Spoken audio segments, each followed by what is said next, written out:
Well, we're live. Hello.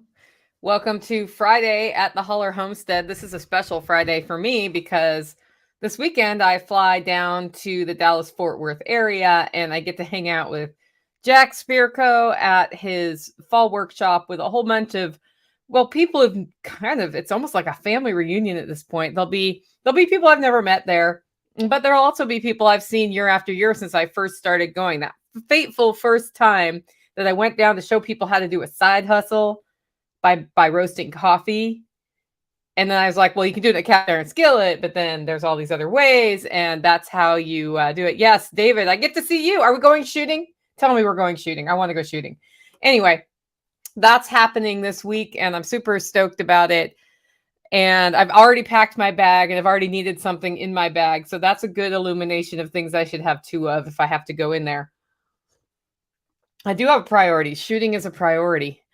I need to go play with some guns, guys. And that may sound flip or whatever, but really I need to go play with some guns. It would be good.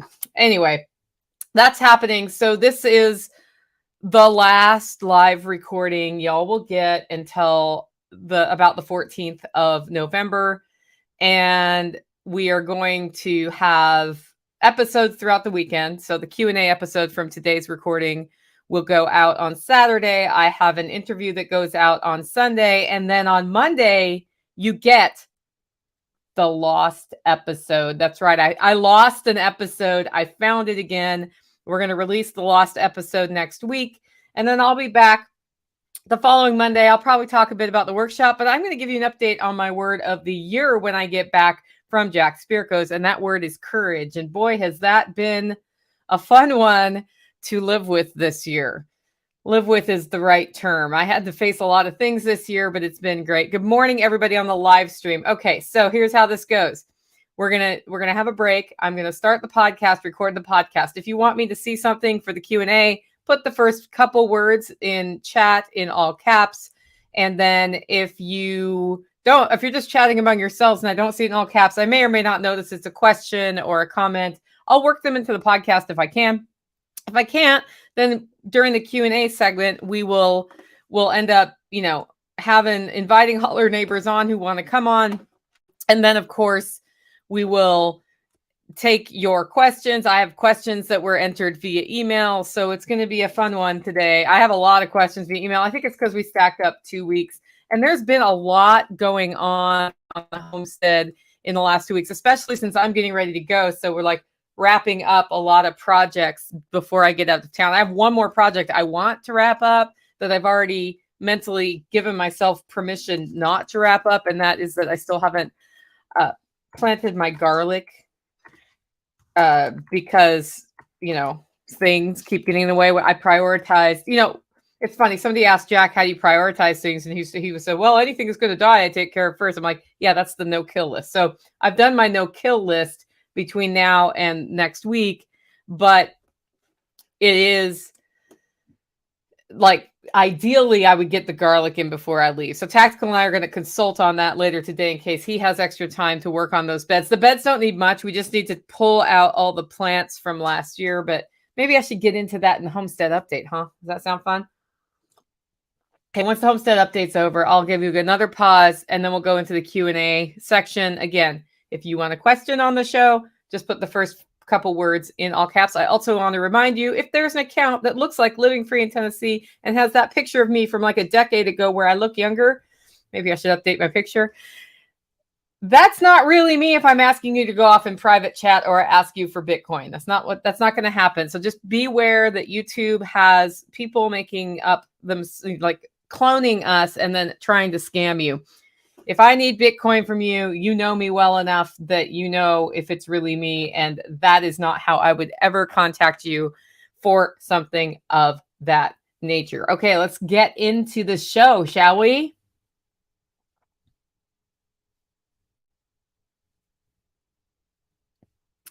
Welcome to Living Free in Tennessee, where we talk about building the life you choose on your terms. Today is Friday, November 4th, 2022. This is episode 649 of Living Free in Tennessee. We're almost to 650. Woo!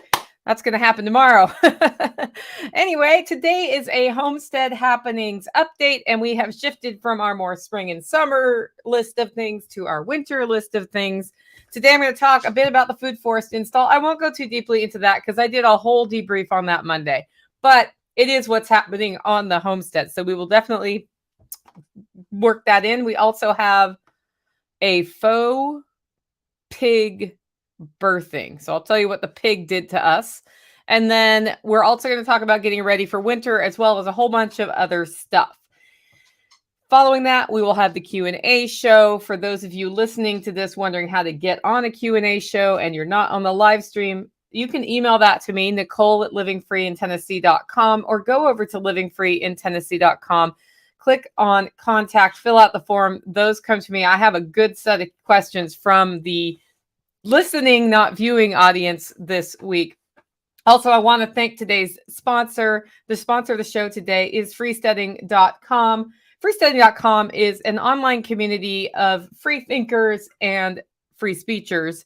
There's a lot of homesteaders, a lot of preppers over there. I have a community set up, the Living Free in Tennessee community.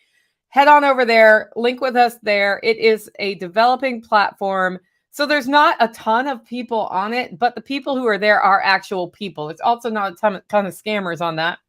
And I love how you can post something on freesteading.com and actually get interaction with people. I'm really liking that platform. It's sort of like Facebook, but it has forums, and, you know, it's not exactly like Facebook. They don't have the evil algorithms fact checking us all the time. That means somebody could say something that's wrong. Sometimes when we're learning something, we learn something wrong and we say it wrong. And then people say, oh, actually, I thought it was this way. And then we learn. That's how we learn, that interchange of ideas and concepts. In fact, y'all probably heard me a couple weeks ago talk about black garlic. It takes 30 to 50 days to make black garlic, not 30 to 50 hours. I said it wrong. I realized that when I dug a little bit deeper. In fact, we're going to make black garlic and try it because I've never tried it before. So had I not had back and forth communications with people, I would not have realized that. Okay, let's jump into our first segment of today's show. That's forage. This is what we're finding right now on the homestead in Tennessee. If you're south of me, you may find these things a little later in the year. If you're north of me, you're like, that ship has sailed, Nicole. We got really lucky. We had a freeze in October that went into the mid-20s. Mid-20s in October is not impossible, but it does make the plants say, never mind, I'm going to bed for the winter. But they didn't all the way, because then it got back into the 70s for the food forest workshop. It hasn't been terribly cold at night, 40s and 50s at night here. As a result, two things are cool. One, the watercress has been at peak harvest for a couple weeks. Watercress salads are delicious if you like watercress, which has kind of a peppery flavor, kind of like radishes. If you hate radishes, you might not like watercress, or you may want to mix it a little bit with a salad to back off on that. I love radish flavor. So I love watercress, and it grows straight out of the creek down the hill. Somebody asked me how do you grow watercress? It likes to grow in gently moving or not moving water. Stagnant water, things can grow in. So I prefer it sort of in one of those, like a little curve in the creek or something, or you can divert water from your creek to a slower moving area, put watercress there. It will pull underwater during the winter. It will come back up when it's not freezing. You'll see some of it get beat back when it freezes, but it is delicious. It's very easy to transplant. The one thing to be careful of with watercress is that whatever's in the water is in the watercress. So if a deer walks by and pees, you're eating deer pee. So just think about where you harvest your watercress from, and, you know, maybe you don't want to drink deer pee. I don't know. We don't get a lot of deer over there because we have dogs. Maybe we're drinking dog pee. Yuck. Okay. The other thing that's coming up is the mint.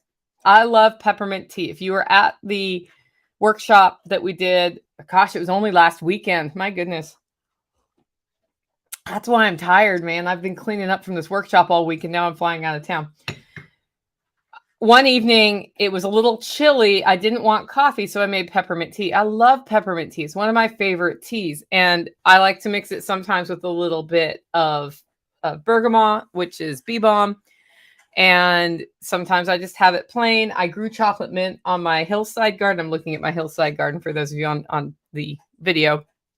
And it's a really good crack weed because it just bushes up, doesn't let anything else come in there, and it's delicious. So I like to harvest as much peppermint, chocolate mint, any mint as I can because it seems like I never have enough mint tea dried and put up for the winter. So I'm super stoked to be able to run out today in my boots, go harvest the creek mint. It's growing in the creek. It's probably why it didn't get as beat back because the water kept it at a higher temperature, and put that aside to dry. I'll be drying that at room temperature. I'm not throwing it in my Excalibur. I'm not throwing it in the freeze dryer, although either of those methods would be fine for preserving it.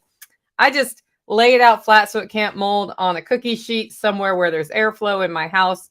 And then eventually I get around to pulling the leaves off the stems after it has dried all the way. I'll do that in a big bowl so it catches all that. There are a couple little stick stems, like tiny ones when I do that. No big deal. I'm pouring it in boiling water anyway and straining it out. So that's what I do with the mint. I also know that the persimmons are dropping. I was on a walk with my dogs and there was coyote scat in the middle of the road. That's right. I look at poop sometimes. And I saw a whole bunch of persimmon seeds. That means they're falling from the trees and getting eaten. The persimmon patch here that's growing in the wild is all the way at the top of the ridge. And I haven't gone up there yet this year. It's about time for a good hike. Like, it's been cool enough. We probably don't have a lot of snaky snakes, and some of the taller weeds have died back and trees are going dormant. The leaves are falling. It's a perfect time in Tennessee for hiking in the woods. And so I hike in the woods. By the way, my mug today, this is Unicorn the dinosaur that my niece gave me for Christmas last year. And she thought it was hilarious that his name was Unicorn because he's a dinosaur. Anyway, persimmons are on. I may be able to go hike up there tomorrow. I've been really concentrating on getting a lot of things set up before I go out of town. So my walks have been closer to the homestead, and I've been doing work on the homestead to button things up before I leave. So it's not all on Tactical and any other holler neighbor who will help. And at this time of year, we are transitioning from leaves to roots. So we're not quite done. We're sort of in this middle time where we're still able to harvest some leaves. But what will happen next is tubers and other things are what we're mostly harvesting from a wild foraging standpoint, and then mushrooms. It's time for mushrooms. We haven't had a lot of rain this fall, though, so the mushrooms aren't as happy. If we get one good rain, the next day is the day to go look for oyster mushrooms. And actually the interview on Sunday is all about mushrooms, so you can just hang out and make sure you download Sunday's interview show because the mushroom interview was a good one. Next segment is livestock. This is where we talk about all the animals on the homestead. The pig tricked us. She did. So we keep looking at her like pregnant, not pregnant, pregnant, not pregnant. We separated her from the boar. No piggies came based on the timeline of when I had last seen the act completed. So where I was like, well, maybe she's just fat. Well, Sunday or Monday, I can't remember which, all of a sudden the pig is running around making herself a nest and like not stopping. Meanwhile, the boar is on the other side of the pasture that they share because we let them get back together and snuggle up because they keep each other warm when it's cold outside. And as a result of that, we're like, okay, 2 days to piggies if she's making a nest. Next day, no piggies, no nesting. Next day, no piggies, no nesting. So she tricked us. Now, it didn't really look like milk drop had happened. So to be fair, I looked, it was like maybe not, but it's better to be safe than sorry, because what you don't want is the pig birthing the boar nearby, the boar getting his hands on the piglets, hurting the piglets, pig fight ensues, and or little piglets get hurt in the process. So we had a fake labor and there are no piglets. And now we're just kind of keeping an eye on her milk drop area, her teats. And if they look like they're full, then we'll have to separate them. Right now, it is not cold enough that I'm worried about them being separated. So they are still separated. We may let them hang out together again before I leave. I don't know. I'm going to leave that up to the people who are here working with the with the piglets. Deborah says, I planted a persimmon tree last week and I've never eaten one. They're delicious. They're very sweet. The thing about persimmons is you want to harvest them when they look overly ripe. If you just harvest them off the tree, like when they drop is perfect. If you harvest them off the tree and they look ripe, but not like they're too ripe, they probably still have some astringency in them. They're astringent until they're ripe, and it'll make you make the pucker face. And that's not good. However, if you accidentally do harvest persimmons that are not yet ripe, one thing you can do is slice them, freeze them, pull them out of the freezer, put them in your Excalibur, dehydrate them, and that deals with like the chips, the persimmon chips you get from that will not have the astringency. How do I know this? Because somebody said, did you know that this works? I read about it somewhere and I was like, no, I didn't. And I don't until I do it. And then I did it and it did work. I did have persimmons that were not astringent. So that's sort of my little workaround there. The sheep, you know how hard the sheep have been since June, right? The sheep are easier. It finally happened. That's right. They've been through the pasture once. Tactical is no longer spending 12 hours every day over there doing fencing, or 6 hours, or however long he was beating back the wild and moving the sheep. It finally got easier. So this is the thing about adding any livestock to the homestead. When you add a new variety of animal to your homestead that you've never cared for before, a lot of things happen the first half year or so, first year really, where you learn all about how to take care of them. And no matter how many times you've gone to somebody's farm to help them, or you've read about the animals, it's always harder than you think it's going to be. And this is why I recommend only add one kind of livestock a year. And I almost always listen to my own advice on that. I have done that wrong before and I'm miserable every time I do it. So we added sheep this year, and it's a good thing Tactical was here, because if I had been here alone, I would have probably sold the sheep again with the amount of work that it was, especially since we didn't get any rain, because of course all of the stars aligned against making sheep easy. And at this point, they're now easy. He's finally able to put in some semi-permanent paddocks, which means he's not moving fencing all the time, every time.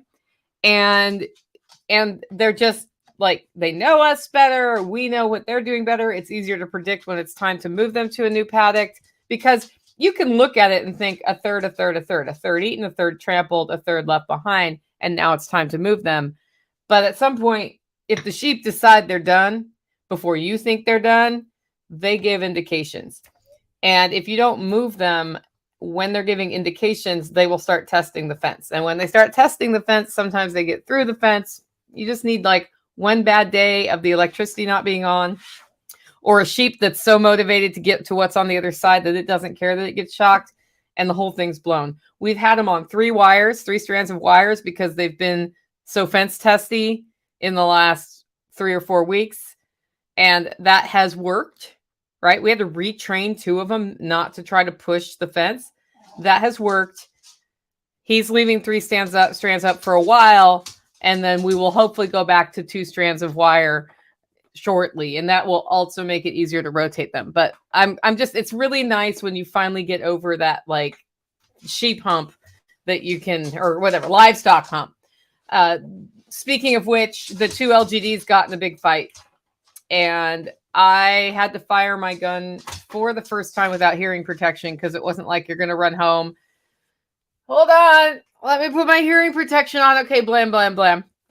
And they didn't kill each other, and nobody was, there's no abscesses or anything at this point.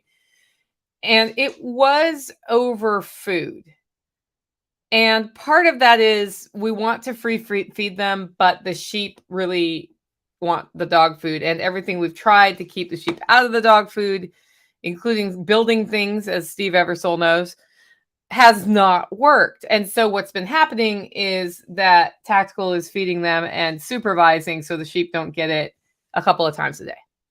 Well, what I think was going on is one of the dogs perceived that there might be a shortage of food, and he's the dominant dog, and there was a fight, or there was a challenge to dominance and there was a fight. But either way, there was a fight, And LGDs are big and they are taught to kill things. And so it's not like you're going to put your hand in the middle of that. It's a bad idea. We were able to break it up. The less dominant dog did mope around for a few days in the more wooded area of the pasture. And we are Tactical is supervising eating all the time and has, basically gotten them to where everybody can eat and they're not fighting anymore. Right before this happened, though, guys, we got rid of 5 sheep out of there. So, like, their flock also dramatically changed. There was a lot of change going on the week that happened.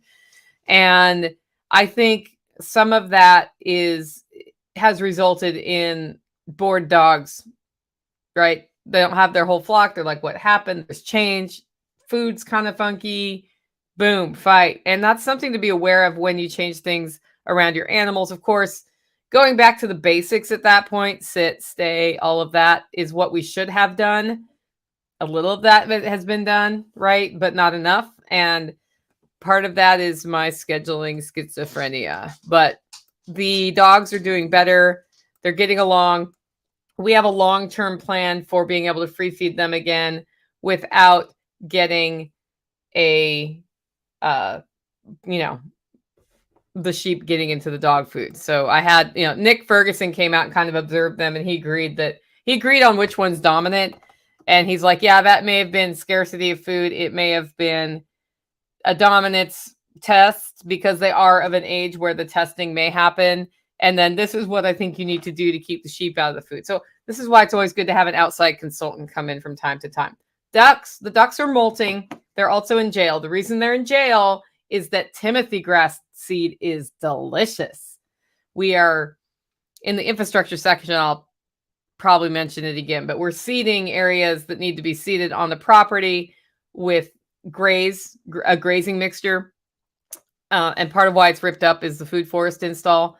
And the ducks saw Tactical out with seeds and they were following him eating all the seeds. So he stopped seeding, waited till they went to bed for the night, and now they're in their duck yard until the seeds can kind of take hold. It's a lot easier to do that than to exclude the ducks from that much of my property because there's a whole bunch of property involved in the disturbance that happened last week. So at the same time, they're molting. So they're losing all their feathers. It's time for me to clip the wings of the Muscovies again. I'll wear long sleeves when I do that so I don't get another scar to match that one because Muscovy nails are sharp. They're very sharp. For those of you who've never clipped wings of a bird before, it's worth it to go watch some YouTubes on that. If you clip wing feathers that have blood in them, the bird will bleed and they'll bleed out and die unless you pull the rest of that feather out. If you clip one that has blood in it, don't panic, pull it out. Pulling out the feather hurts the bird, but it's better to hurt the bird than kill the bird. On the other hand, if you don't clip any wings that have blood in them, you'll be good. And the feathers, I'm saying wings, I mean feathers. The feathers, while they're growing, have blood up in the tube of the feather, and then when it gets to full size, the blood retracts, and those are the ones that you do clip. Then that may sound scary to you. What I noticed when clipping is it's all the short feathers that have blood in them. So as long as you don't clip too far down, you don't really have a risk of that. But I always just spread the wing out and look. Always. I've done it one time.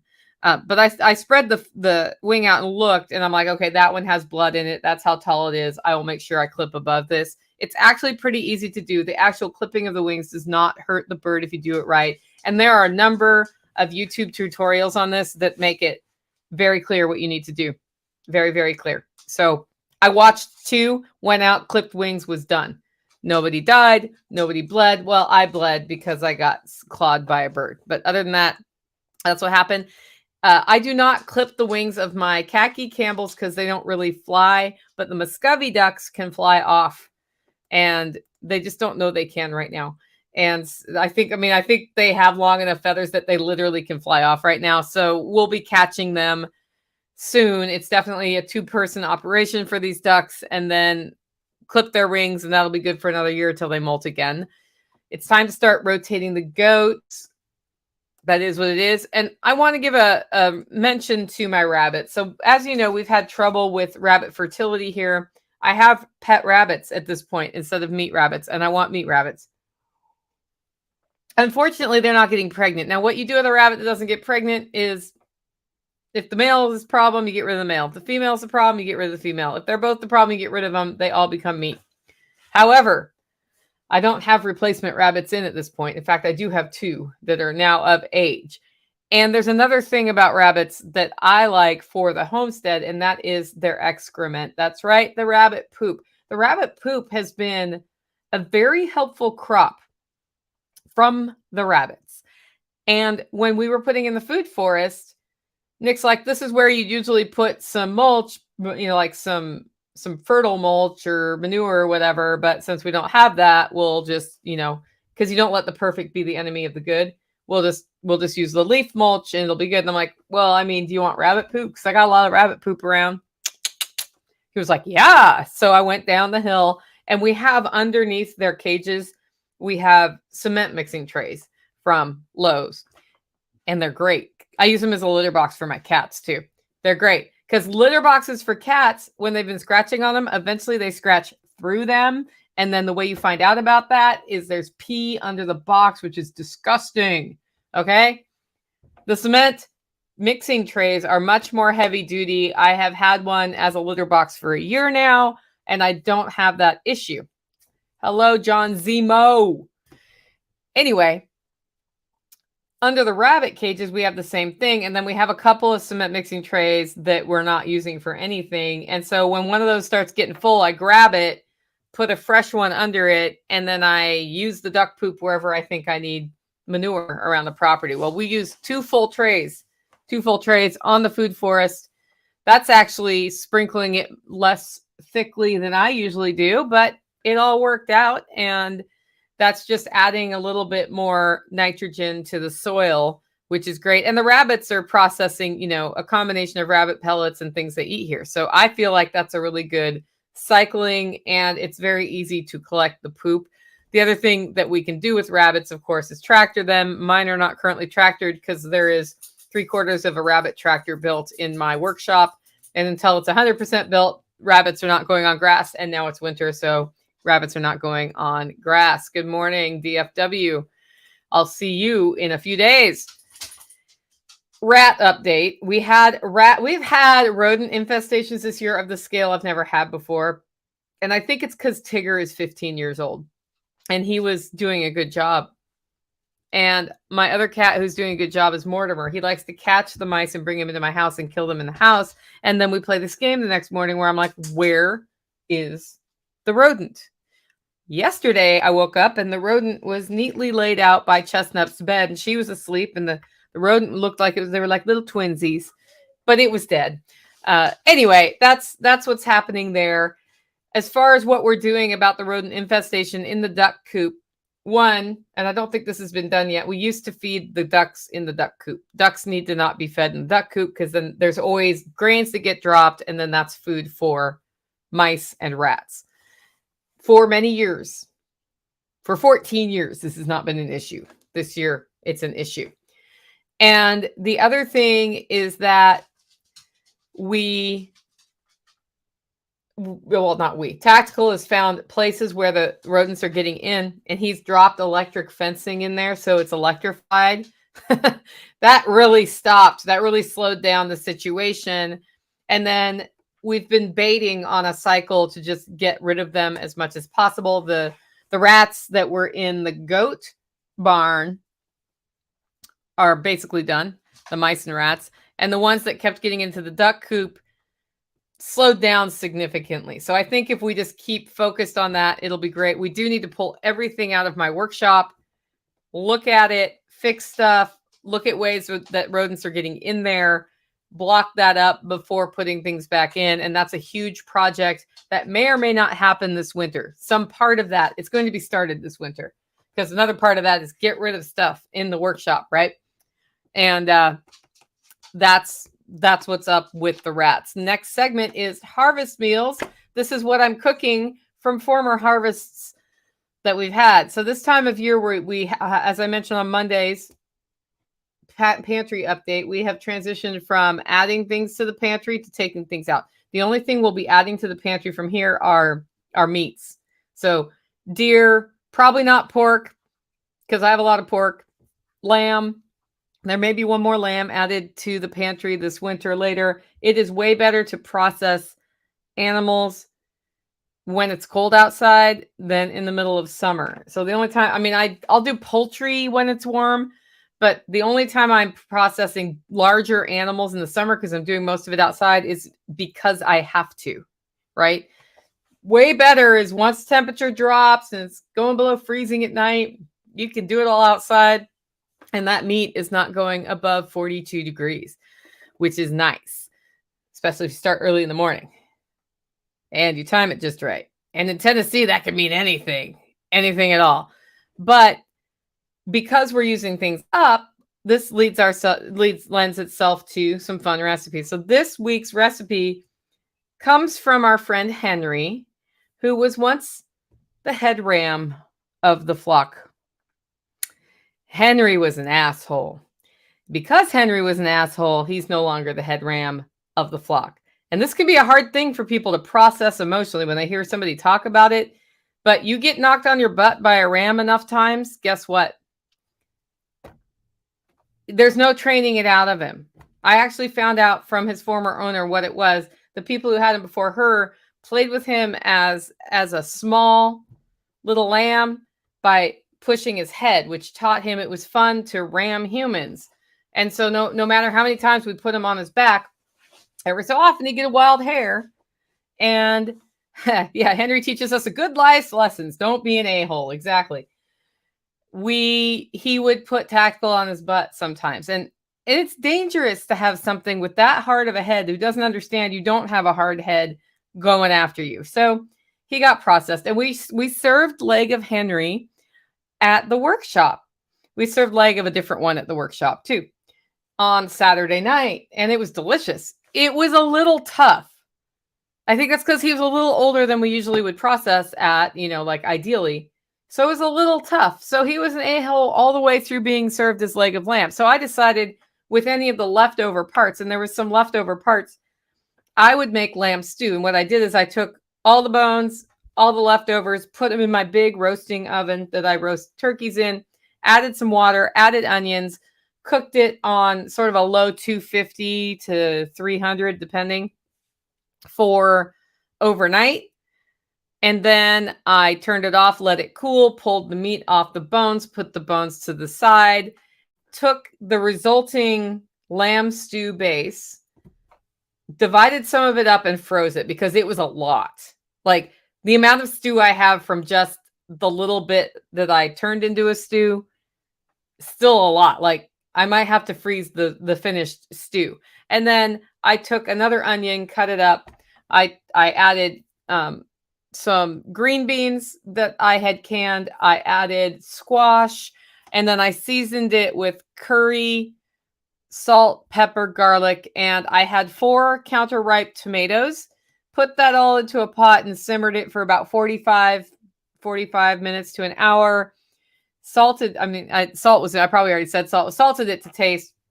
Served that as lamb stew. It's delicious. In fact, if ever souls want to try some, I'm going to be freezing anything we don't eat today. So feel free to come over for a bowl of stew if you want a bowl of stew. Curry goes really well with lamb. Rosemary goes really well with lamb. Not having those things also would have been good in the stew. The lamb base I have is just lamb, stock, meat, some onions, and nothing else, which means it's a base that I can pull out of the freezer and put other things in to make any sort of anything, right? So that was delicious. And it was very easy to do. I used some of the tromboncino squash because we have like way too much squash here. In fact, I should do another squash bisque because we served that at the workshop and everybody loved it. And then the other thing I did was quick ribs. I've been really focused on getting ready to go Jack Spirko's, packing, and I have 3 different people stopping by to grab something to take down there who are driving. So I needed to make sure that stuff was all ready to go, including things left behind by Nick Ferguson at the Food Forest Workshop. He left his jacket here. I was like, I guess we better send that down to Jack's, but I'm not putting that big bulky thing in my only suitcase that I'm flying down there with. So, like my coffee urns, somebody bought half a lamb and somebody else is driving down and they can meet up and I can put the lamb in a disposable cooler. It's good to go. So that's super cool. I do have, by the way, 1/2 lamb left if anybody's interested. I thought it was sold. Don't remember who it was sold to. Nobody has contacted me saying, "Where is my lamb?" So I have a half lamb. Reach out to me, Nicole at livingfreeintennessee.com if you want half a lamb. Anyway, so with all of that, right, I haven't been really up on the pre-plan on what we're having for dinner. And that can, what happens when I do that is we could have had lamb stew every night all week long. And I would actually be okay with that. But like some variety is good. So I grabbed pork ribs from the freezer yesterday and defrosted them during the day. And I put them in my Carry pressure canner, which is also a pressure cooker. If you have an Instapot, same idea. Having done a dry rub on them, put a cup of water in the bottom, 45 minutes on high, and I served those last night with some barbecue sauce. It was delicious. There's like a little bit of rib left that Tactical's probably eating for breakfast today, and I call that quick ribs. So you can slow cook, slow smoke your ribs, and they are great. That's the best way. But if you don't have time, the Instant Pot can be your friend, or the pressure can you have can be your friend if it's also a pressure cooker. And that worked out really well. The other thing I wanted to say is counter-ripe tomatoes, what those are. At the end of the year, when it's going to freeze, I harvest all my green tomatoes and I put them on my counter. Right now, they're on my counter in trays, so I can move them off my counter and out of my way. The majority of them will slowly ripen on the counter. Some of them just won't, and you just, like, those are like the real little ones, probably won't. And those you just cut up and you saute as fried green tomatoes. But mostly, I will get counter-ripe tomatoes, and they just kind of cycle through a few every week. And so since mid-October, that's how we've had tomatoes here, are the counter-ripe tomatoes. And is what it is. It's actually kind of nice. It's a way to extend my tomato season without, installing a bunch of expensive stuff to keep my tomatoes warm and producing. Because why? I just do the canned tomatoes after that, or fewer tomatoes. Next segment is winter on the homestead. This is where we talk about what it's like in winter on the homestead. Right now, it's kind of like spring. It's almost like summer. We're going to be up to 80 tomorrow. 80 in November. It's happened before. I've had 80 in December before. So we had that reprieve from the cold, and we had drained all the water systems. But because we had the workshop last week, we set them up again. So the outdoor shower is hooked up. The outdoor kitchen sink is hooked up. And we're taking this time to do extra winterizing for plants. So this reprieve means more mulch can go on the banana, more mulch on things that are sensitive before they really go dormant for the winter. And the mulch is coming in the trees that are falling off the trees that are falling off the leaves. No, the leaves that are falling off the trees. So the Eversoles raked a bunch of leaves from base camp and brought them over here for the food forest workshop, which was just enough to mulch all of the new beds that we have in the food forest and sprinkle mulch over the areas where we're just sort of seeding grass or whatever. That worked great. But I have a whole lot more need for mulching. We got to mulch the garlic patch. We want to mulch in the fig trees back at base camp. So that's going to need to happen. And there are some other plants here that will do well with a good pile of leaves around them to keep them from getting too cold or too warm as we go into winter. So that's been kind of nice from a just winter is coming standpoint. And then, of course, we'll have to do round 2 of taking all the water back out. So right now, since it's not like tomorrow is going to freeze, it's the task that we're putting off. It means that while I'm in the Dallas-Fort Worth area at Jack Spirko's event, there's going to be a day where it freezes here that comes really fast, and Tactical is going to have to do all that. And what has to happen is we take the actual outdoor sink all the way out of the outdoor kitchen and put it somewhere where it won't freeze, because water gets up in the faucet, and I have a really nice faucet that I do not want to ruin. Last year, we just took the faucet out. It's going to ruin the faucet to keep taking that in or taking that out. So we just decided, let's take the entire sink out and put it on top of the dishwasher that we also took out of the outdoor kitchen for the same reason. Steve says, it just so happened I found more leaves at base camp. Great. Great. We need to plant the garlic. I usually plant garlic in the last week of October.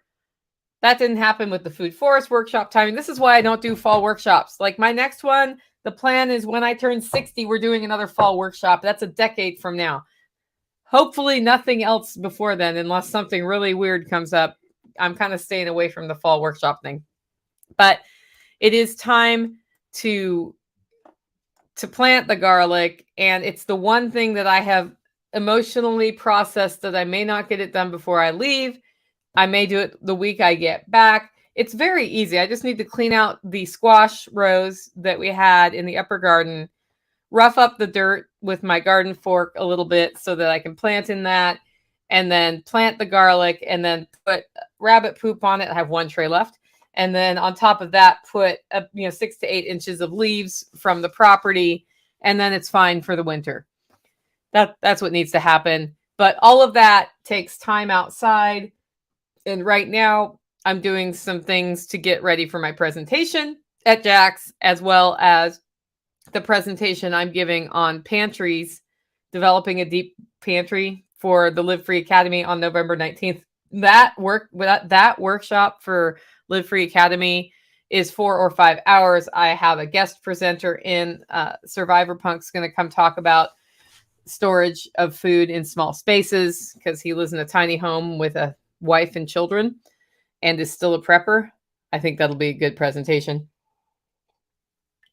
But that is the overview for what's happening with the garlic getting put off. And the thing is, here we can plant garlic in December and it still grows. It's just the closer to this time range I get to putting the garlic in the ground, the more ideal the size is. If I plant it in September, it's too soon. If I plant it the last week of October through mid-November, we end up with good sized bulbs. If I wait till December, I end up with smaller bulbs. More than one time, I have been planting garlic Thanksgiving Day because I'm like, well, this is my day off. So here we go. Right. And as you know, holiday coffee season is upon us. We have a really cool new mug that they have not arrived here yet, but they're on their way right now. And we call it the stuffed mug. And it's sort of a diner style mug, but not as thick as a diner mug. And it's 2 colors. So it's black and gray or black and orange. We only have 20 of the black and orange. And that comes with 6 ounces of coffee, or you can buy the mug alone. I'm really excited about that one. It's taken me years to find that mug. The reason we have a lot of ceramic mugs for sale, besides the fact they're hard to ship, is that I'm kind of picky about 2 things. I want the logo to stay printed on as well as possible. You'll never have a mug where a printed label stays on or logo stays on forever. And I like a certain size mug, and I like the standard shape mug. And I'm like, this shape's kind of fun actually. But the standard shaped coffee mug that you think of when you think of coffee mug, it's kind of boring. So I like interesting shapes, and I was waiting for the interesting shapes. The last thing we have to get ready for winter is figuring out the sheep and dog shelter that is mobile enough we can continue to rotate them. Our fallback is that if it's going to be really cold, we give them access to the barn. But if they're coming across their own excrement without enough time in between, that's an increased risk for parasites. So we're really looking at what we want to do for mobile shelter. And that is something that we talk about a lot here and are still wildly debating. Next segment is Holler Neighbors and Community. This is where we talk about what we're doing here as Holler Neighbors. I can say this. We haven't been as formal in our community building as Holler Neighbors this fall as we were before. And I think it's because I'm tired. We're going to talk about fatigue and being tired in the Q&A segment, which is the show for tomorrow for those of you on the audio podcast, because I have a question about homestead fatigue. And I think like Tactical's been tired. With the sheep, I've been tired for reasons. And so it hasn't been as formal, like, hey, let's do these projects together. Let's talk about what projects we want to do. And I would like to revitalize that as we move into the winter and just figure out, are we hanging out? Are we working on forward progress? Like, what are we doing? That said, every holler neighbor, whenever we've needed them, has been quick to come help. Like when we had the dog fight and they heard gunfire, both Nighthawk and Steve ran to where they heard the gunfire, ready to help. And that was really nice to have. I think that's really nice to have in neighbors, instead of like, oh, there's gunfire, I'll call the police. It's like, okay, so we're pretty sure it's not a psycho killer, but if it is, I'm there to help, but obviously something's happening with dogs and sheep and gunfire, so we need to come. The holler neighbors were great help for the food forest workshop. I don't think we could have done it without them. The Eversoles actually opened up their shower to campers who were over there, so they were letting people into their home to take a shower. I don't usually do that because my septic system can't handle it, but this was a smaller event, so it was easier to do. Yeah, Grumpy says, hit that like button. Let's get these algorithms moving. I'm supposed to do that as part of the promotion, right? Nighthawk and Steve raked leaves for a whole weekend, put them in bags, brought them over here so they were ready to use for mulching for the food forest, which was a huge help. Tracy made a special mashed potato dish as a side dish on Saturday. And now we need to talk about if we're doing a holler neighbor Thanksgiving, in which case Tracy totally needs to do those mashed potatoes again. And I have potatoes that I grew here that can be used for that. They helped make sure that buckets in the outhouses were rotating. Water system coverage. So here's what happened before the food forest. My water training guy had a family emergency, could not come teach. And Carrie and Tactical ended up teaching what the water system was and changed the water system from coming from the bottom of the hill to the top. I'll do more on what that looks like later today. And after doing the workshop, all the holler neighbors showed up on Sunday after everybody left, and they helped clean up. Now, I didn't let them help clean up for very long, just sort of the most important things, because I needed some time off. I've been poking at cleaning the rest of the week. It's actually kind of funny to have this workshop and then a week later be flying out, because I'm like, I am just now starting to catch up with some basic things, like when you have people sleeping in all your guest beds, it's like all the sheets, all the laundry. I hang dry mostly, so that's a slower process than you think. And then there's an outdoor kitchen and an indoor kitchen, and indoor kitchens end up outside and items, and outdoor kitchen items end up inside. And there's this whole shift that needs to happen. So a lot of that has been slow going. The pigs have had great snacks. So all of the things we buy for the workshop, if they don't get eaten, things I shouldn't be eating, like energy bars, bags of apples, etc., those go to the pigs. And so they've been getting like bucket after bucket of rotated pig yumminess. And they've had a number of breakfast bars, because it turns out y'all don't want to eat breakfast bars at my event. So for the spring event, I'm going to buy like 2 boxes of those things, and that's it. Because I bought enough to cover that many people based on statistics from a year ago. I think maybe 2 bars were eaten for the whole time. It's actually hilarious. Now, the little candies I had out, those got eaten. So I know what to buy next time. But yeah, the breakfast bars, I think most people were not wanting just breakfast bar-y sorts of things. So that's good. Because we do like granola bars and we do breakfast bars, with the fruit in them. And people love those, but they don't love them as much as I thought. Pigs love them though. Just saying. Better on the pig's waist than on my waist. So that was great. And then so this is the other thing that's going on. LFTN wide, there are a lot of people coming to the network who are new to homesteading, new to building the life they choose, new to starting a business. Some of them are going through some terrible times in their life through divorce or deaths of a spouse, rebuilding. And a lot of that is resulting in new people moving to Tennessee. Not all of it, because you don't have to be in Tennessee to listen to this podcast, right? This is just about my journey in Tennessee. You can live free in Texas if you want to, or live free in Idaho. I don't care where you live free, but when you choose to live free, that's the important part, is that choice. Once you make the choice, I don't care if you are in New York State, you can do it. In fact, I was talking to somebody in New York who's wanting to do a self-reliance festival up there, and I don't want to go on the road with Self-Reliance Festival. It's a lot of work to do in Camden, Tennessee. We're doing 2 this year, this 2023 year. And I'm willing to travel and speak places, but to do all that event coordination at yet another venue is not on my year's plan. And so we were kind of talking about like a venue he has in mind. He's a really cool venue. And I'm like, so where is this again? He's like, well, New York, New Jersey area. And I was like, those are stereotypically less free. On the other hand, if there are a bunch of self-reliance, freedom-oriented people who can get together in that area for a regional festival, I want to support that, right? And so his choice to live free where he is the first step towards that happening. And there are other people in those areas choosing to live free but not move. Because freedom is a choice and it's in your head. And when you behave in a free way every day, that's freedom. It ain't hard. It just is hard. You know what I mean by that? It's not difficult hard. It is just discipline hard. And, you know, that's two things. So freedom ain't hard. It's just sometimes it's hard to take responsibility for it. But that's the only way to get there. Okay. So with this in mind, with lots of new people in the state, I'm kind of thinking on just reaching out to the GSD crew and say, is there a way we could do a state meetup somewhere without it being a lot of work for me? Because I'm done for the year on events. I'm done.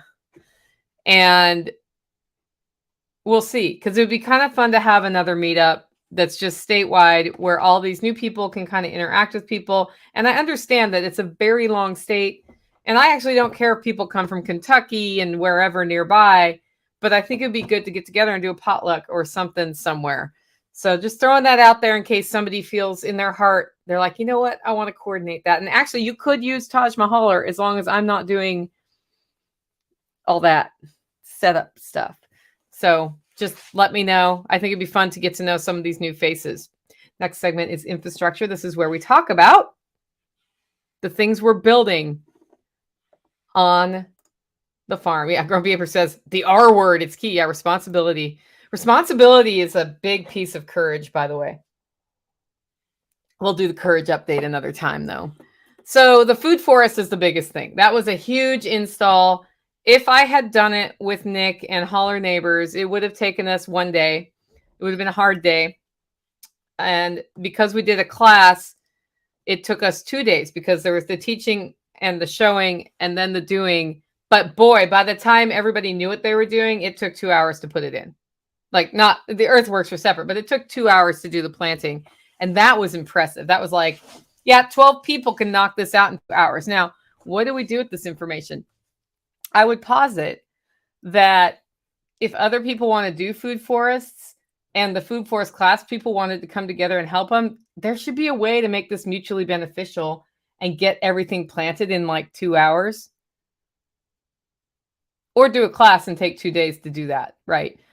But I think it'd be really cool to have more perma-blitzes like that going on as people are putting their food forest in, or do a class. Like, it was totally worth hiring Nick as the teacher to come out here, teach the class, and go deep into the science of soil and some of these other things and the like anatomy of a tree. Anybody who's in the class and is on the video knows what I mean when I make that motion with my arm. He's a really good teacher. I was so impressed with metaphors he came up with on the fly for this is like that, right? And he would know somebody was in the medical field and come up with a medical metaphor. He would know somebody was in, you know, content creation and come up with a content creation metaphor. It was brilliant. I loved it.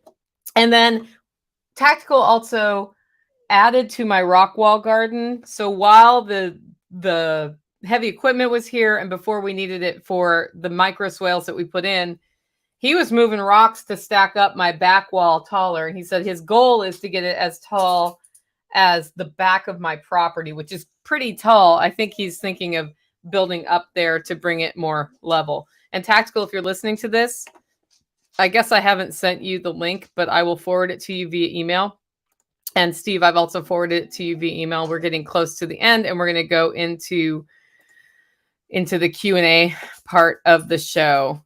Anyway, so that's a big one, is the rock wall buildup.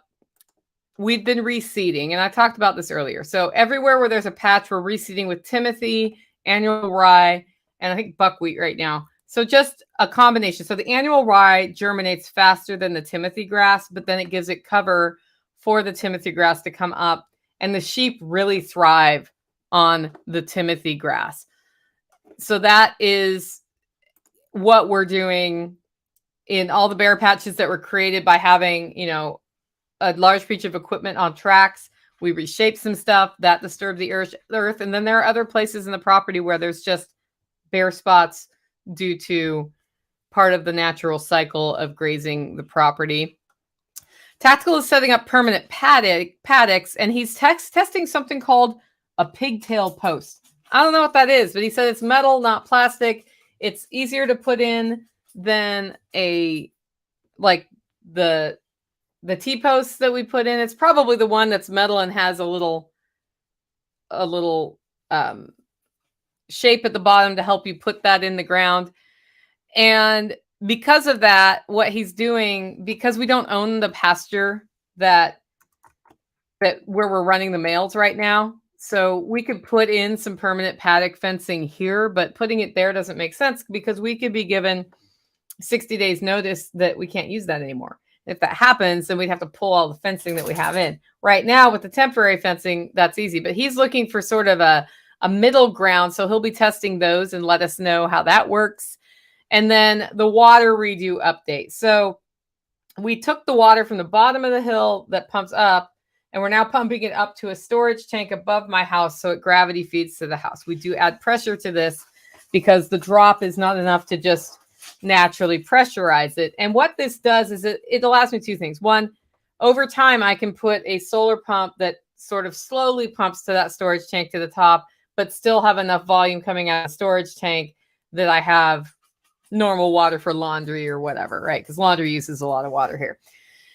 The other thing it does is when the power goes out, I still have some water coming to the house so that toilets refill, I can wash my hands, which makes it way better than the current situation where I either wash my hands in a bucket or I turn on the generator to get water moving. Okay. Here's what happened as part of that. So we dug all the ditches through the food forest, buried the pipe. We added geothermal pipe as well, so we can do a geothermal system that cools my house. And that geothermal install is not till next year or the year after. But while the ditch was open, I wanted the pipe in the ground. We got that all hooked up with the exception of a couple plumbing fittings we haven't found yet, which is normal for every plumbing project I have started since 2020. And instead of pushing real hard to get it done, I was like, wait a minute. My sediment filter is full. Why is it full? And I started talking to Tactical the other night about sediment. And we have these things called spin down filters in the system to reduce how much sediment gets into my lower storage tank, because we pump from the lower storage tank to the upper storage tank. The thing is, before they were put in, sediment is in that tank. And so if we turn on the pump to the new storage tank right now, having not cleaned out the lower storage tank, we're going to get sediment in the upper storage tank because there's sediment there. And so I said, well, why don't we just clean that out? And he said, well, your lower storage tank, which is a cistern made out of cinder block, is leaking. And I think he told me this is summer. And I was like, I don't want to know. I'm not ready to deal with that. Well, the fear is if we clean the sediment out of that, the leak will be worse. So I am now figuring out what I need to do about the little crack in my lower storage tank before cleaning the sediment out, which is filling some of that crack. I don't know what to do. If anybody's listening to this knows what to do or has an idea, email me, Nicole@livingfreeintennessee.com. And yes, David, I'm totally going to ask you this question in person if you're still listening when I see you in person. Once that is done and cleaned out and I don't have known sediment, then we will turn on the pump in to the upper storage tank and not shoot a bunch of muck up there. Because I do get sediment in the house. The house filter is almost completely clogged right now. I need to drive to the store to buy one because I ran out and didn't reorder. So I'm a bad prepper today. But our whole move has been to get away from needing to change a filter that I need to source to the spin down filters, fill up with sediment, and you can back flush them and clean them out. So we're kind of stoked about that change. But right now, yeah, Deborah says it's always something. It's always something. Water systems are something that even though you like everything I said that just went over your head about storage tanks and pressurizing and all that, if you're going to live in the country and you're going to have a water system that's not city water, and even if you do have city water, you want to understand how your water systems work. That has been the place where every time I spend time understanding another little piece of how the water systems work, best investment of time. It is the best investment of time because it's not always easy to find somebody who knows about water systems when you need the help. It's not always easy to get a contractor out. By the way, Tactical, I think Cece wants to go outside and hasn't been yet today because she's a lazy bum. So the water redo is basically ready to go, except we are going to deal with the sludge issue. And that means I need to deal with the broken or the crack in my lower cistern, which is not exactly what I wanted to be doing with my time and money this fall, but sometimes the homestead tells us what our priorities are. Ooh, good English, Nicole. What our priorities, plural, is singular conjugation. Anyway, last but not least is finances. This is where we talk about the money part of the homestead. David says, put a dirt leg in your gravity tank and we'll get rid of a lot of your sediment. I don't know what that means. I don't know if he's joking or not because a dirt leg sounds like a joke, but sometimes he's actually just telling me the answer. So there we go. We have half a lamb available. That's available at livingfreeintendency.com. I will put a link in the show notes. If you cannot find the link on my website, send me an email, Nicole@livingfreeintendency.com, and we'll hook you up. And then, of course, as I mentioned, I'm doing on November 19th a pantry management workshop. It is a 4 to 5 hour extravaganza. I cover a lot more than I've covered in any pantry show or any pantry workshop. And it is coming from the mindset of if you've never had a pantry, how do you get there? If you do have a pantry and want it to be a system instead of a panic or a mess, this workshop is for you. It's grounded in the foundational concept to store what you use and use what you store and get that through on a rotation. But I'll also talk about how to store what kinds of things, what sorts of things you never want to store, but some ideas for how you can create a system that provides those things for you anyway, and a whole bunch of other stuff all about creating what I call a food savings account. So a savings account of food so that you have a buffer that you can depend on for a job loss through inflation. If maybe something's not at the store that you thought needed to be at the store. Along with this comes with cooking skills you want to develop to be able to cook things from scratch, right? If you know how to cook things from scratch, then if we're out of something at the store, you can just make it. I literally know how to make Velveeta cheese from scratch. That's not a skill that you would ever think you need. Somebody's like, why did you learn that, Nicole? I'm like, because it makes delicious cheese sauce. Yeah. I learned how to do that with all the chemicals. That actually makes me healthier when I do it. I actually don't do it very often, but it is something I decided to learn how to do so I didn't have to store congealed blocks of Velveeta. It's just me. I didn't want to do that. I wanted to learn how to make it from scratch with real cheese and other products that go into that. It's really not hard to make, guys. It's so funny how that is. Anyway, that workshop's going to be at Live Free Academy, and the link for that workshop will not be live till Monday. I'm out of town all next week, so I have the link now. But if you go to that link, you will get a 404 error. If you are hearing this and it's after Monday, November 4th, 5th, 6th, November 7th, it's livefree.academy/pantry. If you go there now, 404 error. I will, however, have it launch on my website where the events are on Monday, and that will have the link for you. That webinar is going to be $97 because it's long. If you are a member and you haven't used up your webinars for the year, you can see it for free. You just got to talk to me about it. I will have instructions on that in your membership portal. Those are all launching next week. Okay. If you like the show and want to support the work I'm doing here, you can do it in 2 ways. 1, get your coffee at hollowroast.com. We have some really cool offerings up there for the holiday, plus that new mug. I'm just saying, hollowroast.com. The other thing you can do is become a member.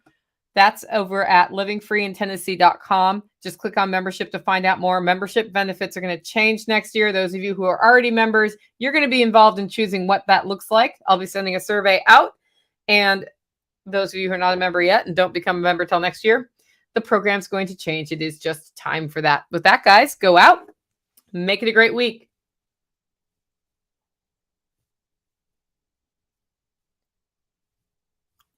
That's right. We are live and ever stolen tactical. Hey, Steve, how's it going? It's going great. How are you today? Good. You having fun? Just working, as fun as I can be. Awesome. Tactical, what are you doing? I just got done talking to one of the other neighbors who happened to stop by, so I'm just walking up to sit.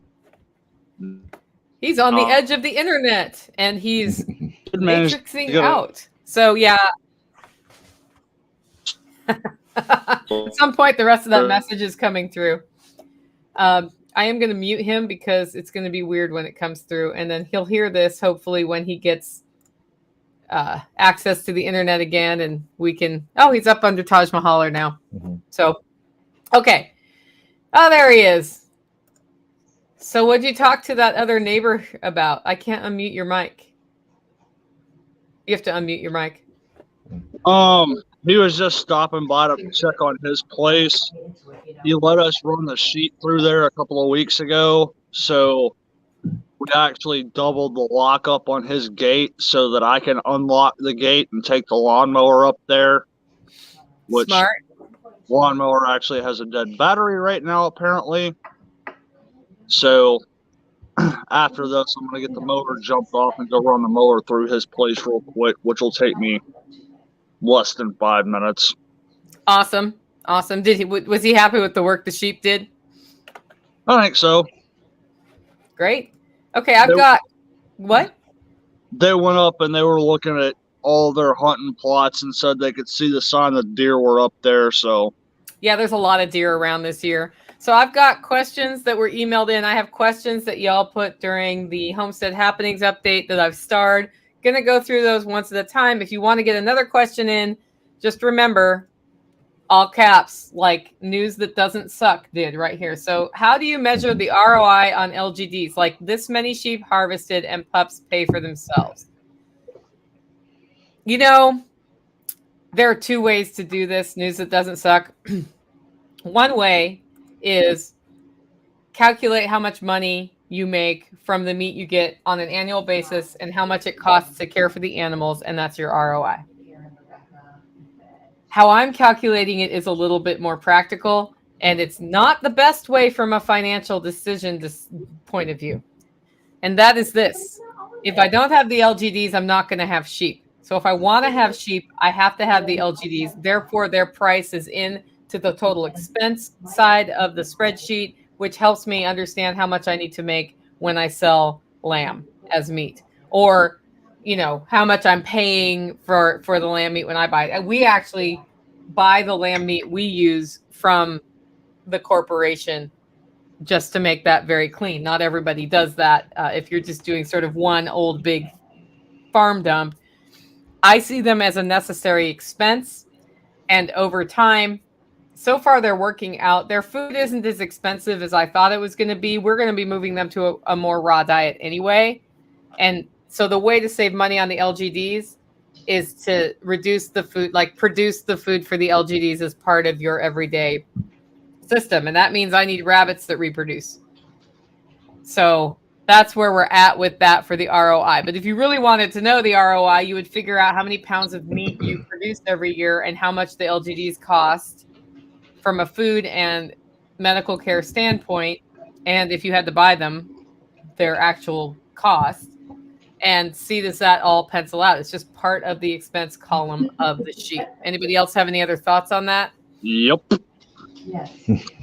Go for it. A whole nother different way to look at that is how much is your time worth? Because before the LGDs showed up, I had to go over there twice a day. I had to walk all the way up the hill, get the sheep, bring the sheep all the way back down the hill, and put the sheep in the barn.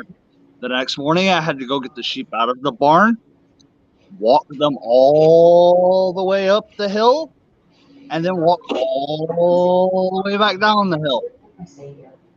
So that's another aspect to look at. Plus, keeping them in the barn is not ideal. So, plus, there was all of my time and energy, because that hill is steep and it's not fun to have to walk up and down it, that you've got to account for too. So that's a whole nother side that most people don't take into consideration. That's a good point. That's a very good point. Okay, I have one from email from Justine. Justine says, my husband and I listened to the podcast. We also attended your chicken processing class and had a great time. Thank you for the effort you put into that. That being said, I have terrible pregnancy brain. Congratulations. And I'm trying to search for your wood burning stove info. We have a small corner we are looking to fill. Steve, I'm going to mute you because I can hear background. Or mute yourself for now when we talk to you. Yeah. I know I like how yours requires a little wood compared to traditional wood burners. Can you please refer me to the stove company you like? Is it called a rocket stove? My husband is also very handy. So if there's a company you like that requires assembly, he's also very capable. Okay. The stove I use is a Hearthstone soapstone wood stove. It uses about 25% of the wood of a traditional cast iron stove. If you use the Hearthstone soapstone wood stove, what will happen is it will heat up slowly, but it radiates heat after the fire goes out. So I love that. It uses 25% of the wood. A rocket mass heater will use 25% again or about a tenth of the wood that a traditional wood stove uses that's made out of cast iron. And those, like, the best resource I know is Paul Wheaton's Rocket Mass Stove Systems. He has a book. He has a video series. He has many different ways to do it. You can buy a pre-made core from him, I believe. If not from him, other people. You can make your own core. Rocket Mass heater uses very little wood, is super efficient, relies on heating a mass, so you have to have space for it.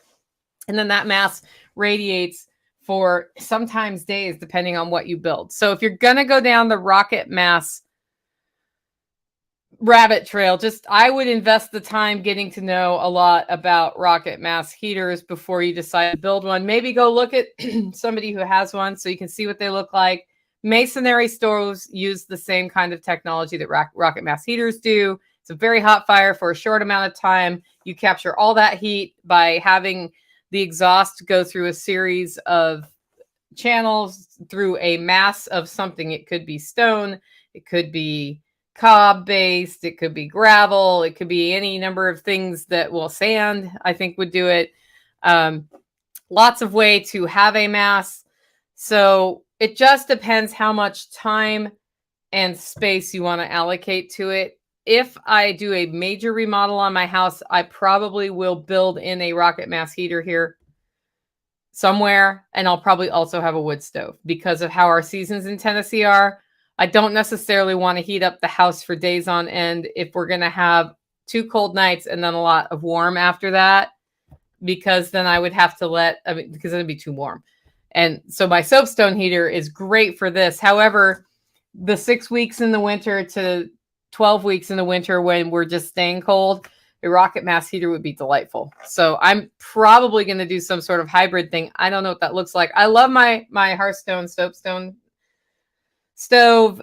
They're also not cheap. You're talking thousands of dollars. And then, of course, you want to really be careful about how you install anything that's flammable that you want to learn about how that works too, so you don't catch your house on fire. I know somebody who caught their house on fire after having a certified contractor put it in, and luckily only one part of their house burned, but fire burns. That is the downside of a wood stove. Okay, next question comes from Y'all, how good is leaf mulch? I've got way too much hickory and oak that has been composting in the area and intend to use for food forest eventually. Does anybody else want to talk about leaf mulch besides me? Steve doesn't? I've only used, wood chips. I've never used leaf mulch before. Okay. Tactical. Do you want to talk about leaf mulch at all?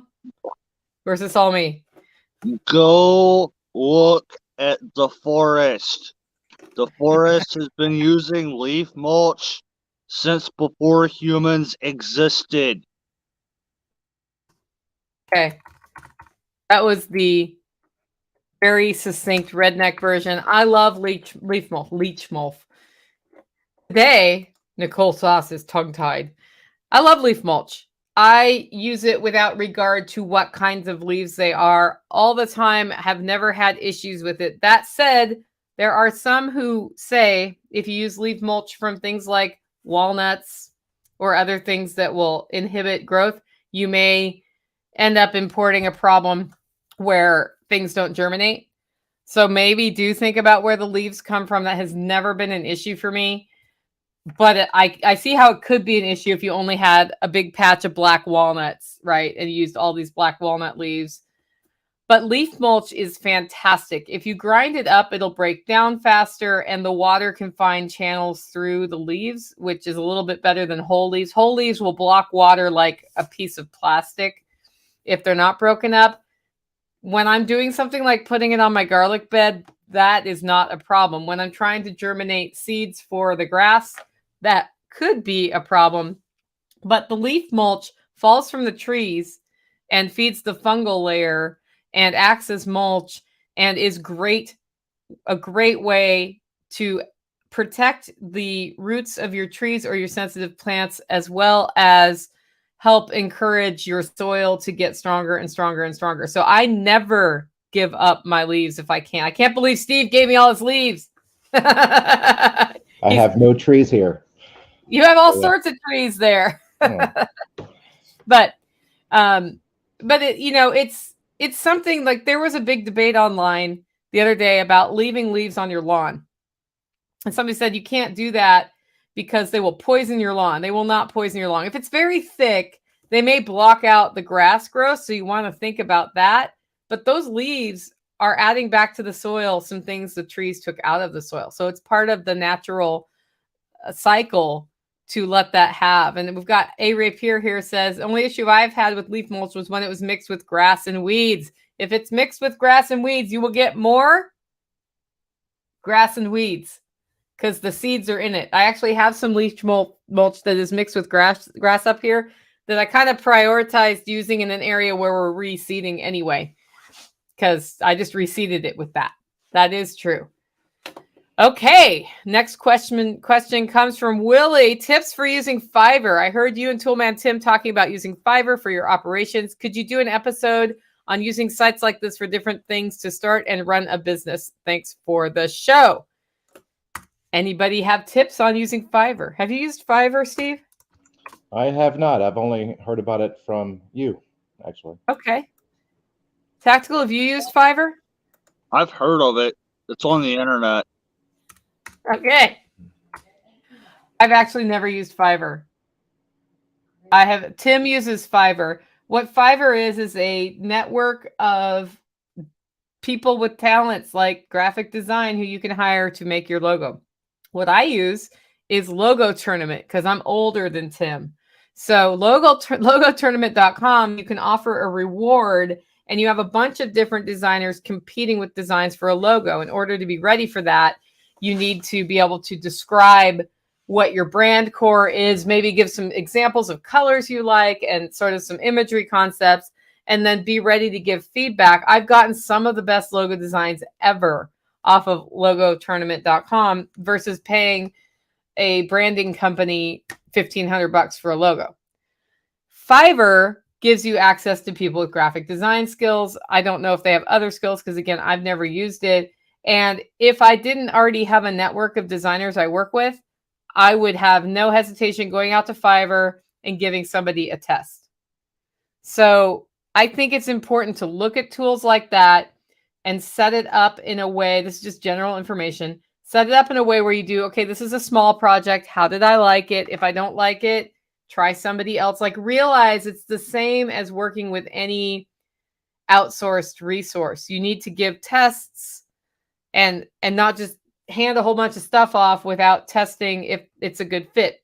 Because they may be the best graphic designer in the world or video editor or whatever. And if they don't align with you, what you like to see from an end product, it's a waste. But you got to use something to find people who can do the kinds of things you don't have skills in. So, if you're not a website developer, outsource your website development. If you're not a designer, outsource the designing. Find people you can work with, establish that network, and find people you can count on by starting with a small project, bigger project, bigger project. Now, having heard that, Steve, do you have any tips for people who are working with outsourced resources? Well, there's another site that a coworker of mine used to use. He was a developer, so it's called Upwork. Similar kind of thing, but all kind of at least IT related jobs. I'm not sure if there's other jobs, but other types of non-IT related type work. But he really used that one a lot and tried to getting me and into doing that as a side work thing, and that is something that I'm intending on using at some point, just to pick up some extra side cash. But using a site such as Upwork and I guess Fiverr as well, but I'm not sure how they compare. Yeah, Upwork is another resource for that. I think Fiverr's name comes from the $5 an hour model, which if you want to work with a designer that you pay $5 an hour, you're probably going to have problems over time. And like, maybe you test them at that rate, but when you don't pay people enough to live, and if they're in other countries, maybe that is enough to live, over time, the work quality goes down because they'll find better contracts. So just think about that too when you find somebody super cheap, because the cheap ones don't stay around. They just don't. I mean, if they're cheap and good, eventually they're like, I'm more expensive and good. That's, I actually did that with the backhoe guy who comes here, right? He has kept the same rate with me for years now, the same day rate. And I was like, what's your day rate for the food forest install? And he told me his old day rate. I'm like, what's your day rate now? And he told me a different number. And I'm like, we're going to pay you your other day rate because you're worth it. And it's a long-term relationship for me. And it was not an unreasonable day rate. So yeah, sometimes you have to be proactive about raises with people. It's kind of an interesting thing. Otherwise, they just move on and you're sad. Okay, next one comes from email from Roy. Which electric canner do you recommend? And this came, I'm not going to read his own whole email, but he saw that the Nesco, which used to be the carry canner that Jack Spirko recommends, it's the one I have, was on sale for $110. And he was like, should I buy that or another brand? And the other brand is the Presto electric pressure canner, and it's not on sale, and it's like 300 something right now. And so what we're talking about, guys, here is the difference between the $100 Presto stovetop pressure canner in the stovetop world and the All-American, which is like, I don't know, $300, $400, $500 right now if you're getting the big one. And so I answered that it is my opinion that the Presto pressure canner, not cooker, pressure canner, be careful because Presto makes a pressure cooker, is a way better option from a quality standpoint. It does 5 quarts instead of 4, and the interface is less confusing. It's also been tested. People really worry about the Nesco having not gone through USDA testing for does it get to the right temperature. So for all of those reasons, I like the Presto better. However, I already have the Nesco. It was a carry when I bought it. It does 4 quarts. And it works great. It's got a really confusing interface for programming. And I feel like mine is getting near the end of its life after only 3 or 4 years. I do a lot of canning both on stovetop and electric, but it is definitely getting long in the tooth. And I won't be surprised if it breaks in the next couple of years. And that's okay. If that happens, I'm going to get the Presto. Until that happens, I'm going to use the Nesco. And so it's sort of like this. How much of your budget do you want to allocate to an electric pressure canner? If you can all the time, it may be worth it going for that Presto. If you can once a year, you might as well just use the Nesco. It's $110. Same with pressure canners that are stovetop, right? If you know you're going to be canning a lot and you want the durability and the quality of the All-American, get the All-American. If you're going to can once in a while, get the less expensive option, which I'm not saying the brand because it's starting to get confusing because Presto makes the best electric canner, but they do not make the best stovetop canner. But I will tell you this, my Presto stovetop canner has been in my life for 14 years now, and it's not broken. That's why I didn't go buy an All-American. However, somebody gave me an All-American at Self-Reliance Festival. Thank you. Now I have an All-American too. It's a smaller one, but I am not complaining because that's awesome. I can have that one going and the Presto, and the All-American is way better and way more durable and does not require a gasket. What will happen with the Presto stovetop is the gasket will wear out. The Presto electric and the Nesco both have gaskets that will wear out over time. That's the part you're most likely to have to replace on those. With the Nesco, can you water bath quartz? Because you can't in the Presto electric canner. You No. can't water bath quartz either, okay, because it's not deep enough. No, neither one of them is deep enough for that. And I guess for me, water bathing on the stovetop isn't that traumatic. But True. yeah. Also, most of the stuff you can water bath can, you can pressure can. It just has, like, tomatoes have a different time for water bath versus pressure. And if I'm doing stovetop, I may water bath just because I'm like, it's not cooking it at as high of a temperature. I'm using the electric canner. I just pressure can the tomatoes. Some things will, like, they already are getting cooked pretty long. Some things will fall to mush in the pressure canner, and that is what it is. Okay, next one comes from online. Do you all hunt deer in the area? Where does your deer meat come from? Who wants to answer that? Well, I haven't yet tried hunting while in Tennessee. I've still been going to my father's hunting camp in Alabama, so I don't know anybody yet to hunt with. Although if anybody's out there wants somebody to tag along, let me know. Okay, tactical. I do not hunt anymore. There are deer that randomly show up here, which is why I was just having a conversation with the neighbor about mowing his property, because guess where some of those deer come from? Yep. I am willing to hunt, but I'm not excited about hunting because, as I understand it, it's similar to fishing, right? Where you go out there and you try to catch fish. And this requires great patience and peace. And I don't have a lot of either of those things. So I will do it if I need to. And I may go out and hunt at some point, but I much prefer processing. And so my next door neighbor loves hunting and he wants the antlers and I want the meat.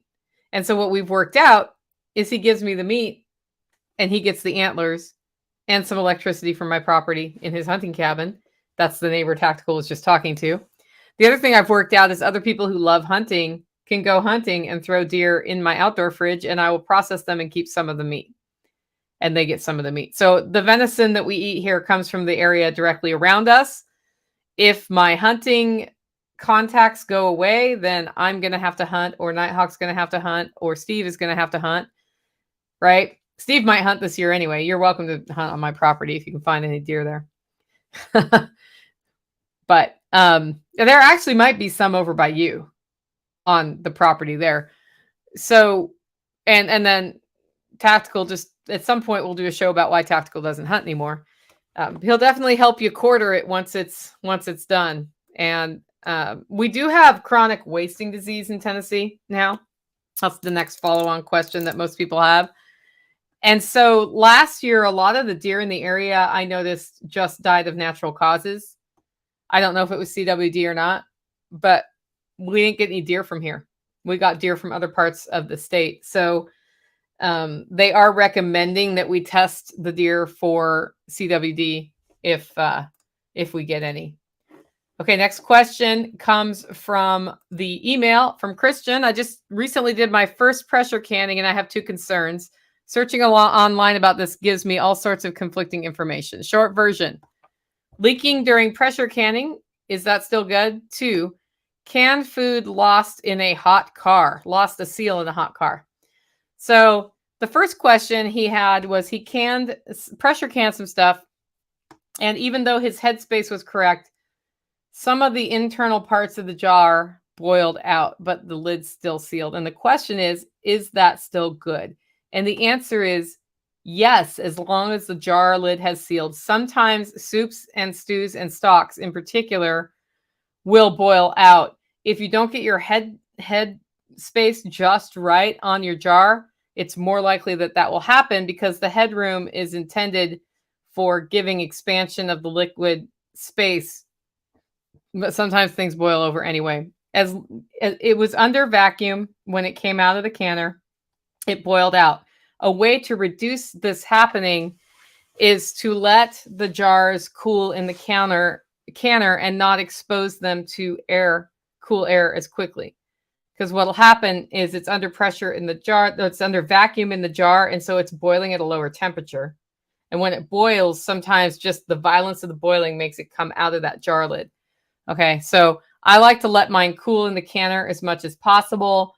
In the electric canners, if you release the pressure instead of letting it just sort of naturally cool down, you're more likely to have this happen too. So I let it naturally cool in my canner as well. And that's something they don't really say in the instruction manual. That's a good best practice when canning. The second question comes from, he left a jar of chili in his car. It was over 100 degrees outside. When he realized he'd done that, the jar lid was convex rather than concave, which means the seal was broken.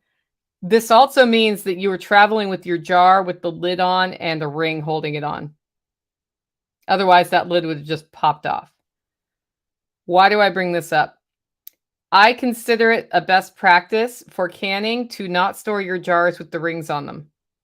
Because if for whatever reason something like that happened, and then the jar cooled and it sucked that lid back down, you now have a botulism risk. Because you are storing it not in a refrigerated environment, it is oxygen free, and something could have gotten in there, and now you have a botulism risk and you didn't know that seal had broken. So I always store my jars without the rings. That's one of the reasons, because if that happens to my jar, it's less likely to suck that lid back down and more likely that when I pull the jar out, it goes tink, poop, poop, poop, poop, poop, poop, which has happened to me. And I'm like, yeah, not eating it, especially like, ooh, bad idea. Okay, the second reason not to store them with the rings on is you're more likely to get rust around where the metal touches the metal. And then that can reduce the time that your jar stores. Now, if you were intending to eat that chili at work and it was in your car and you had the lid on because you're only going to eat half the chili and you wanted to put it back in the jar and it was temporary, I totally get that. To the question you have, if that was me, I would not eat it. I might be willing to boil it and feed it to the pigs, but I would not eat it because when in doubt, throw it out with canned goods. On the other hand, if I look like scientifically at the specific situation you described, the jar was in the car. It got hot in the car, and that same day, within hours, you came out and realized it had heated up enough that it busted the seal, and you put it straight in the fridge. There probably wasn't time for botulism to grow if there's botulism in that jar. There probably wasn't time for a foodborne illness to grow, but there might have been, because if it was not heated to boiling in the car and it was above 42 degrees, things can grow in there that you just don't know. And if you boil it, you probably won't die or get sick, but you don't know. So I'm going to go back to, for me personally, unless I was absolutely starving and 100% needed those calories and there was no other option, I wouldn't risk it. As we know, if you boil things and there is the botulinum toxin in there, it breaks down the toxin. But I would never bank my life on that I had gotten every part of that jar hot, because it does not sound like a pleasant way to go. And if you don't go, it doesn't sound like a pleasant way to be sick. So I would say, like, get rid of that chili. Okay, next one comes from online. Josie has been very active today. Hi, Josie. Responsibility is a theme for me lately. I'm taking responsibility for my life. Good. That was probably on the freedom thing, the freedom discussion that we had. The next one is from email. How do you keep deep-seated, bone-weary fatigue at bay when building a homestead, a business, family, and an outside full-time job? Who listening to this can totally relate to feeling fatigued? I'm getting some nods, right? If you're in the huh? Said yep. Yep. Who in the chat feels fatigue who's a homesteader, or even if you're not a homesteader? Who can understand this question? Just put yes in the comments if you can relate to this question. The reason I brought this question up is that I think everybody I know, we got a me in there, we got a hand raised. We all feel fatigue sometimes. And I'm not going to read the whole thing from David, but he went on to explain that he had COVID. So he got really sick. A. Ray Pierce saying, yep. He got really sick. And then since he's been sick, he hasn't been working out like he works out. He's super tired. Margot says yes. Becky says yes. Betty says yes. Tactical says yes. Steve says yes. Nicole says yes. I'm tired right now. He hasn't been working out as much. He's barely making it through the day. He's blowing stuff off because he just feels this bone deep fatigue. And what do you do about it? And I can say this. Sometimes you feel fatigued because there's a lot to do, whether you're starting a new business, if you're on homestead or not, just having a family and a job. Steve, you've raised kids. Were there times or years there where you just felt like you were fatigued the whole time? Absolutely. And Josie says yes. Yeah, still do. Fatigue is our body giving us notice that we've maybe pushed things too far. If we just give in to fatigue and only rest all the time, we don't get anything done. If we push through for too long, we get sick and then we take the break that we didn't take, right? And so I think when you're in a state of fatigue, first of all, you were really sick. And you may not know how sick you were when you had COVID or the flu or strep throat or shingles, right? But you were just sick. And it can take months to rebuild. My sister had a C-section once, and it took her 2 years to feel normal after that. And she had that fatigue the whole time. I remember, well, I mean, you know, what follows a C-section is a newborn baby in your house. So that also kind of keeps you from getting some sleep. Before I had COVID, I had pneumonia once. And I remember how I felt. It was like by 2:00 every day, I had nothing. And I would sometimes push through and I would sometimes take a nap. And I could barely walk down the street because my lungs were all messed up. And there was this day 6 months later where I was like, I'm just going to go to the pool because I love to swim laps. I'm going to swim slowly. I'm going to swim some laps and I'm going to stop when I stop. And I got in the pool and I swam maybe 10 laps, which for me is not very much. That can be a lot for a person. No, it's 5 laps. Was it 5 laps? It was 10 laps. Which is,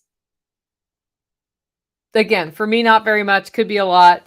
And I remember my first lap, I'm swimming 25 meters and I turn around, I swim back and I'm breathing every time I take a stroke. And I'm starting to get a panic attack because I feel like I don't have enough oxygen. And I was like, listen, Nicole, you can stand up in this pool and breathe. So it's not like you have to keep swimming, but try to calm your heart. try to calm the panic, and just go steady and slow, just like when you're mountain climbing, right? Steady and slow is better than fast and rest and fast and rest. And I made that first lap, and then I made 10 laps, and then I got out of the pool. That was my first day towards not feeling as much fatigue. Because my lungs, part of what was happening with my recovery is I had stalled, and my lungs could do it, but I wasn't figuring out how to make them do it. And for me, having a balance of physical activity and other things is very important. Every time I feel extra fatigued, like right now, I have fallen off the workout horse. So there's a difference between running a marathon every day and getting some exercise every day. When I stop getting some exercise every day, within weeks, I start complaining that I'm tired. Right, Tactical? He's just saying, yeah, because he's the one who hears me bitch about it every night. I'm like, it's 6 o'clock and I want to go to bed. So that's one piece of it. At the same time, I had to give my body time to heal from being sick. And a couple of years later, I got shingles really bad. And I had to give myself time to heal from that. And I felt like I couldn't get anything done.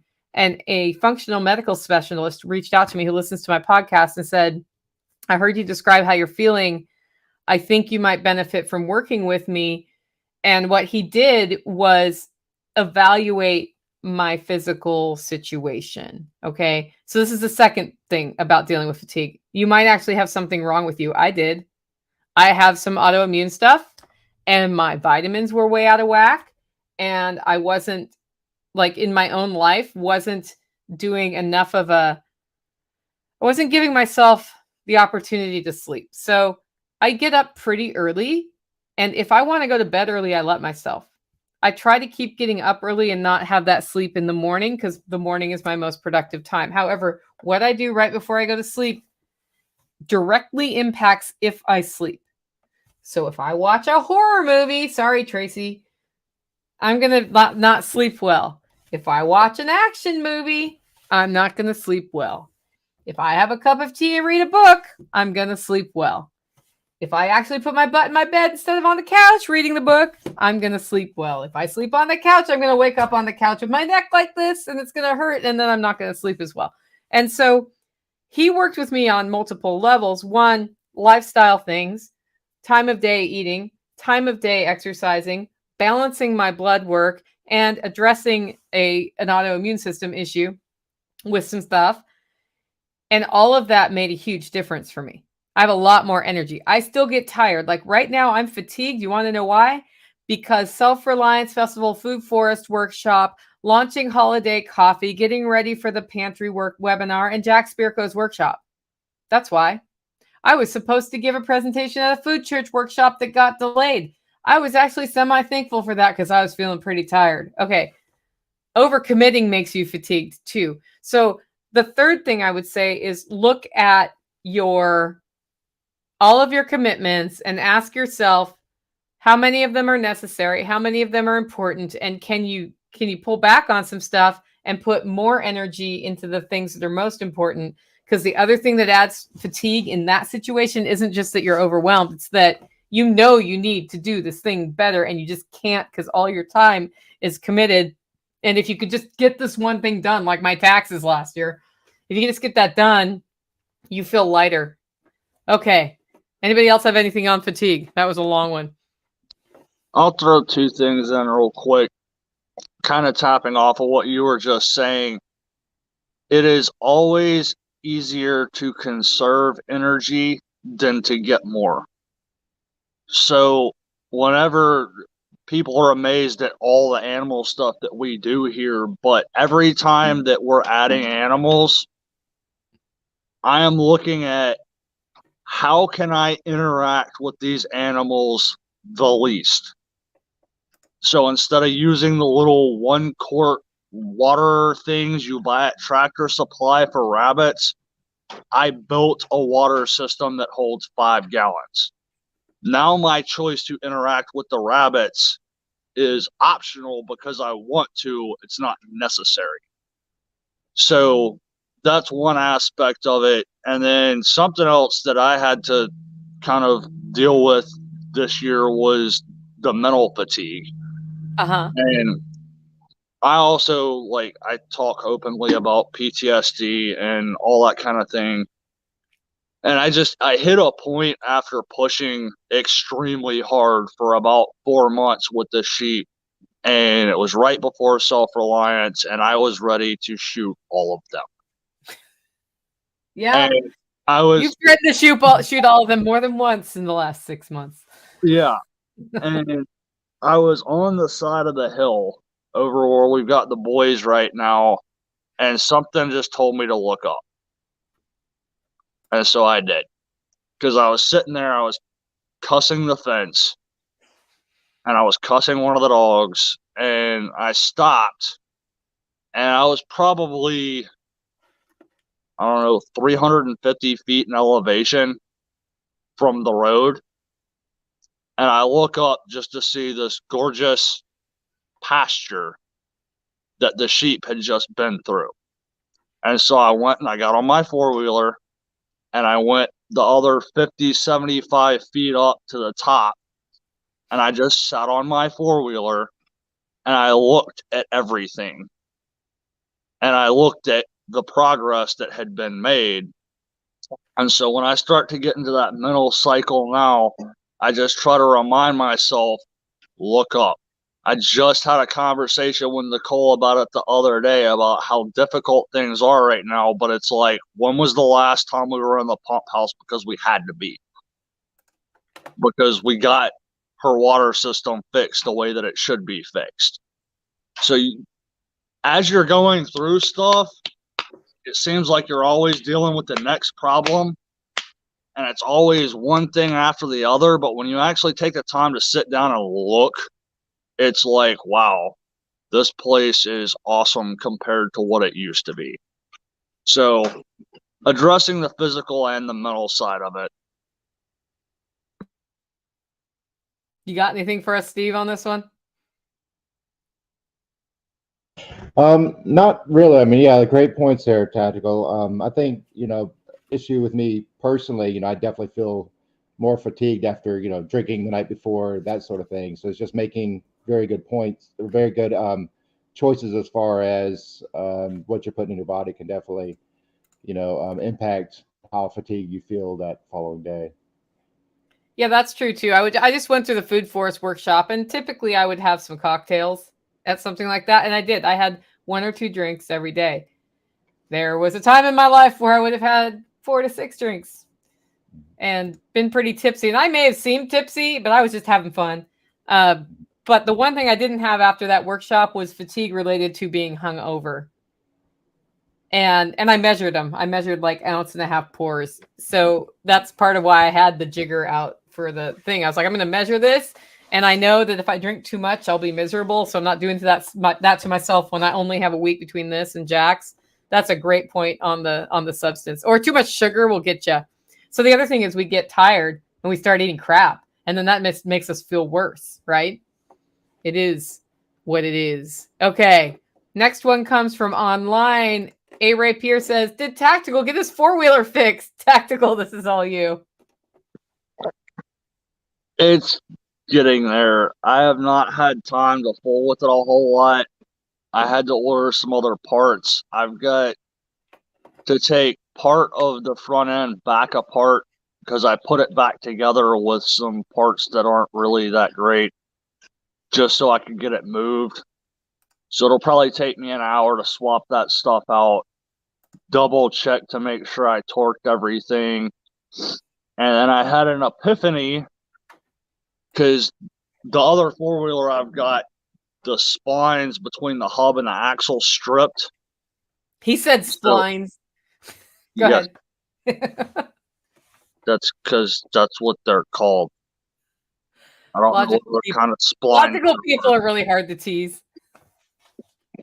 But normally the correct way to fix that would be to replace the axle and the hub. And I thought about it and was like, it's already broken. So if I just took it over to a friend of mine and had him weld the axle to the hub, then I don't have to replace it until the next time I have to take the whole rear end apart. So that will be a faster solution, and it will buy me probably years before I actually have to deal with replacing the axle and the hub. So I've got to get a hold of him and see when he's, actually going to be in the country or the state to see when I can get around to getting that part done.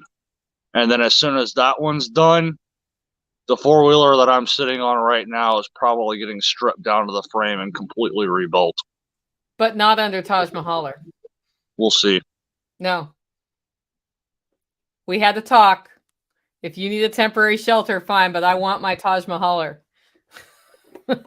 This is a point of contention. She's about to be gone for a week. No. I will hire the backhoe guy to pull that out with a chain if I come back and there's a four-wheel pulled apart under Taj Mahaler. I promise. I guarantee you the day that she flies out, by the time she gets to Jack's, there's going to be a picture of a four-wheeler in pieces under here just to taunt her. Okay. Anyway, this is how we are. Anything you want to say, guys, before we sign off? I don't have any other questions queued up. Steve, you go first. Very excited about going to Jack's next week, my first time. So I'm hoping to see a lot of people there. Maybe some in this chat. Yep. Tactical.